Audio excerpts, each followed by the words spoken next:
Technology ఎంత అడ్వాన్స్‌డ్‌గా ఎళ్తుందంటే, మీకు సింపుల్‌గా అర్థం అవ్వటానికి ఒక ఎగ్జాంపుల్ చెప్తాను నాగరాజు గారు. Okay sir. 'రోబో' మూవీ చూసాం. ఆ! అందరూ చూసుంటారు. ఈవెన్ హ్మ్. ఇప్పుడు జనరేషన్ వాళ్ళు కూడా దాన్ని చూస్తున్నారు.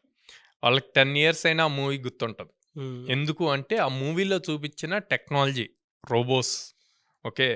రోబో ఏమైందది ఫస్ట్ హీరో దాన్ని రిలేటెడ్ మొత్తం బిల్డ్ చేసి, మైండ్ అంతా క్రియేట్ చేశాక, తర్వాత అది రివర్స్ అవుతది. హ్మ్. ఓకే.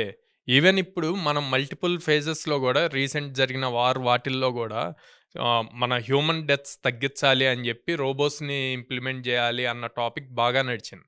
అవును. సో, అట్లాంటి టైంలో ఇవి యూజ్ అవుతాయి. కానీ ఎంత కేర్‌ఫుల్‌గా బిల్డ్ జేస్తున్నారు అన్నది ఇంపార్టెంట్. అలాంటి ప్లేసెస్‌లో జాబ్స్ ఎక్కువ పెరుగుతాయి. హ్మ్. ఎందుకంటే హ్యూమన్ ఇంటెలిజెన్స్ అన్నది చాలా ఇంపార్టెంట్. ఆ హ్యూమన్ ఇంటెలిజెన్స్ ఎంత పర్ఫెక్ట్‌గా ఇస్తేనే, ఆ రోబో ఇంటెలిజెన్స్ గూడా, ఏఐ ఇంటెలిజెన్స్ గూడా అంత ప్రాపర్‌గా వర్క్ అవుతది.